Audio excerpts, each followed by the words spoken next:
The conference room fell silent when Victor Castellano slammed his laptop on the glass table at Castellano Tech in Chicago. "This is pathetic," he shouted, his face red with rage.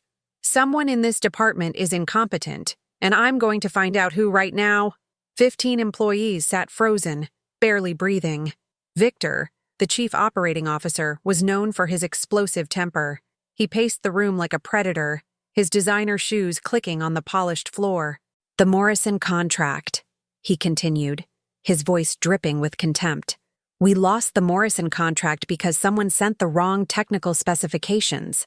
Do you understand what that contract was worth? $8.5 million.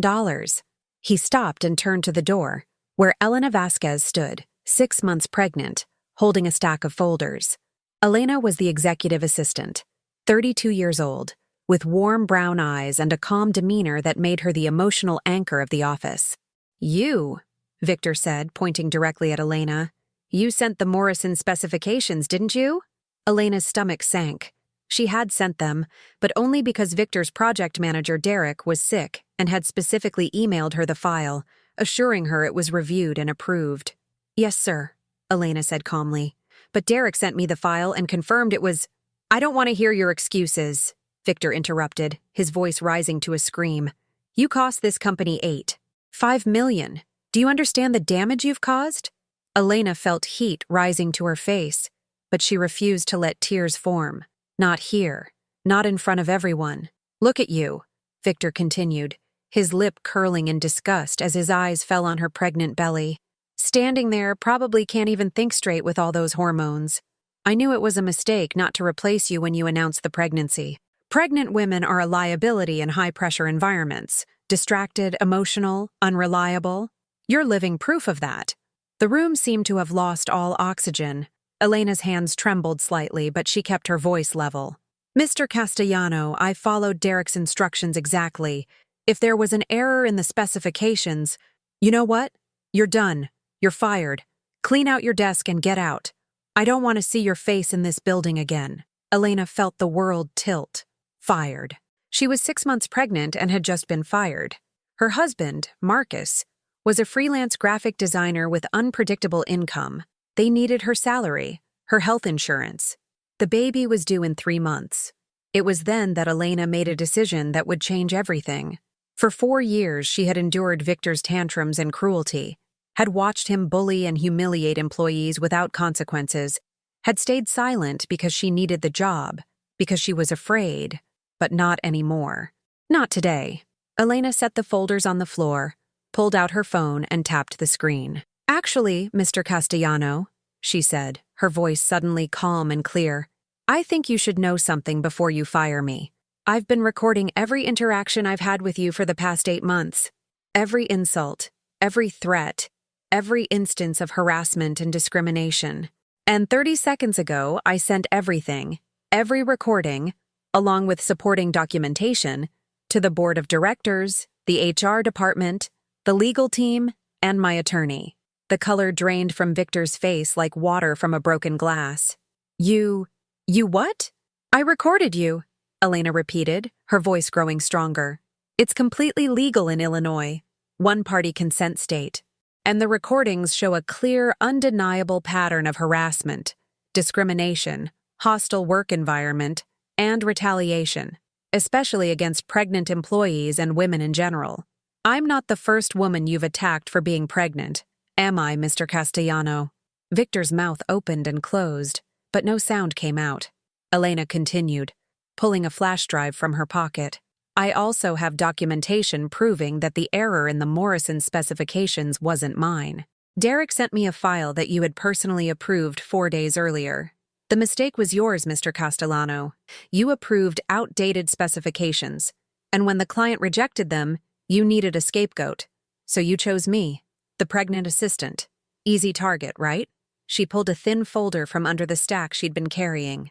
"I have time-stamped emails, file metadata, server logs, everything proving I followed instructions exactly as given, and that the error originated with you.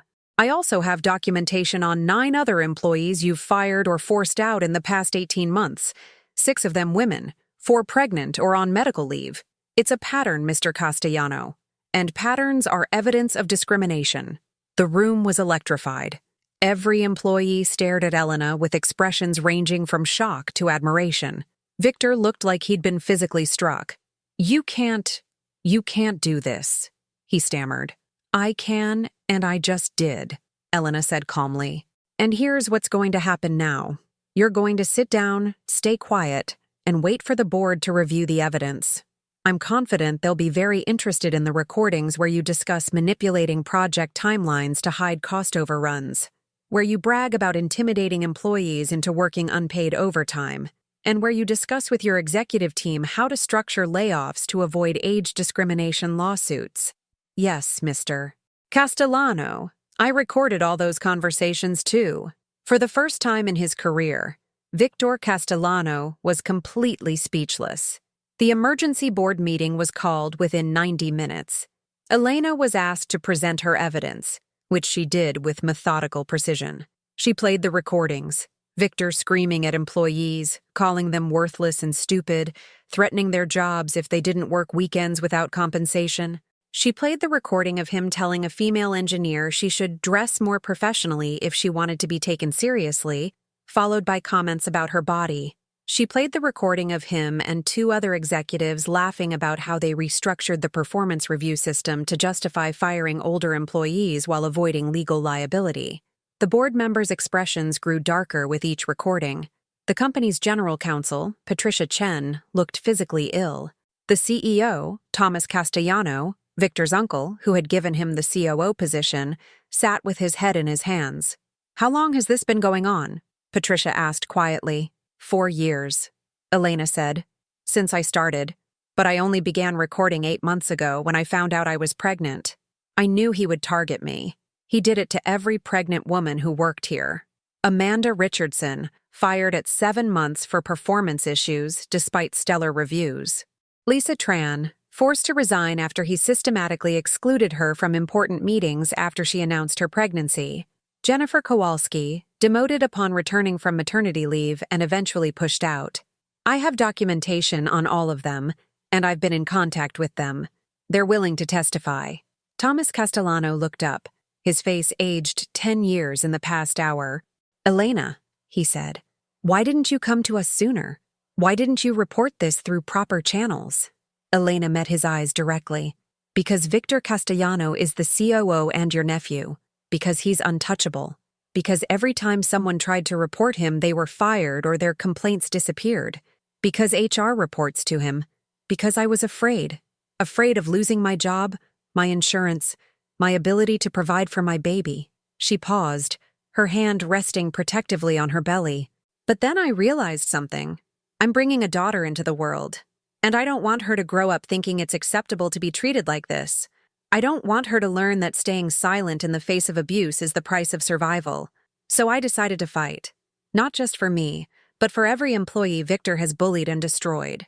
Patricia spoke, her voice firm. "The evidence Elena has provided is damning.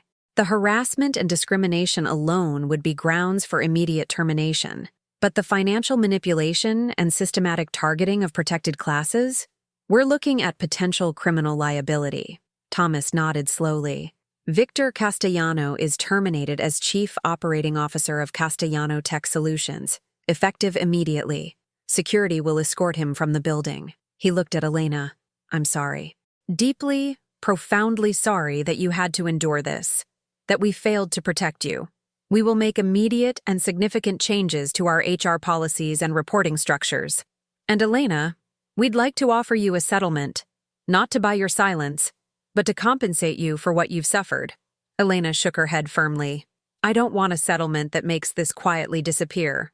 I want my job back with full benefits, back pay, and assurance I won't face retaliation. I want a formal, public apology from the company. I want the other women Victor targeted to receive fair compensation. I want an independent investigation. And I want a binding commitment that this company will never allow this kind of abuse to happen again." Thomas smiled sadly. "You'll have all of that, Elena. And more."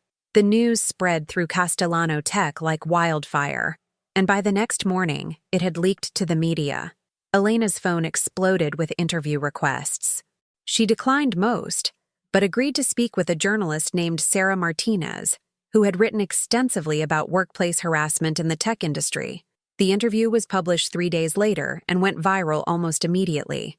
Elena's story resonated with thousands of people. Her phone was flooded with messages of support, with people sharing their own stories, with women thanking her for her courage. But there were also negative messages. People calling her a troublemaker, claiming she destroyed a good man's career. Victor's lawyers released a statement calling Elena's allegations false and defamatory, and threatening legal action. The legal battle began almost immediately. Victor filed a defamation lawsuit against Elena. Elena's attorney, Rebecca Goldstein, filed a countersuit for harassment, discrimination, wrongful termination, and retaliation. The discovery phase was brutal. Victor's lawyers demanded access to Elena's phone records, her computer, her personal emails, her medical records. They deposed her for 2 full days, asking invasive questions about her marriage, her mental health, her pregnancy. But Rebecca was prepared. She had the recordings, hours of them, clearly showing Victor's pattern of abuse. She had the documentation, emails, file metadata, server logs, performance reviews. She had testimony from other employees willing to speak now that Elena had broken the silence. The turning point came when the Illinois Department of Human Rights announced it was opening an investigation into Castellano Tech's employment practices. Suddenly, Victor's defamation lawsuit seemed less important. He was facing a state investigation and the very real possibility of being unemployable in his industry. The trial began 2 months after Elena gave birth to her daughter, Isabella. Elena testified for 3 days, calmly describing the harassment she endured, the discrimination she witnessed, the toxic culture Victor created. The recordings were played in court, and the jury heard Victor's voice, dripping with contempt, calling employees worthless and stupid. The jury deliberated for 8 hours. When they returned, the verdict was unanimous. Victor Castellano was guilty of harassment, discrimination, and retaliation. The jury awarded Elena $6.2 million in damages, $2 million in compensatory damages, and $4 million in punitive damages. The courtroom erupted in gasps and applause. Elena felt tears streaming down her face as Rebecca hugged her. They had won. Against all odds, they had won. The $6.2 million transformed their lives. Elena and Marcus paid off their student loans, bought a comfortable home, and set up a college fund for Isabella. But Elena didn't keep all the money.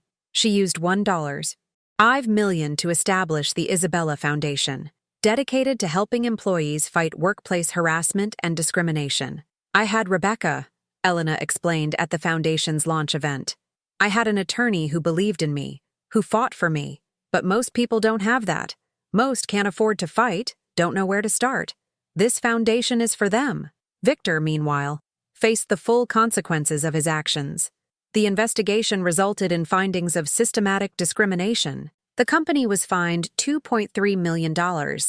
Victor was blacklisted in the tech industry. No reputable company would hire him. Castellano Tech, under new leadership, reached settlements with all the women Victor had targeted, paying out over $12 million in total. The company also implemented comprehensive reforms, new HR policies with independent oversight, confidential reporting mechanisms, mandatory training. Elena was offered her old job back, with a significant raise and promotion. She declined. I have a different job to do now, she said. The foundation needs me. The CEO understood. Then let me make a different offer. Castellano Tech will be the Isabella Foundation's first corporate sponsor, $400,000 annually, for as long as the foundation exists. Elena accepted. The funding would allow the foundation to expand, help more people, make a bigger impact. And it felt right, using Castellano Tech's resources to undo some of the damage Victor had caused and prevent similar harm in other workplaces. If you love stories where the truth is revealed, you've found your channel. Subscribe and turn on notifications to make sure you're always up to date with life's biggest secrets and dramas. And now, I want to hear from you. What life lesson did you learn from this story? Share your reflection in the comments and use the hashtag #TruthRevealed, also telling us the city you watched this drama from.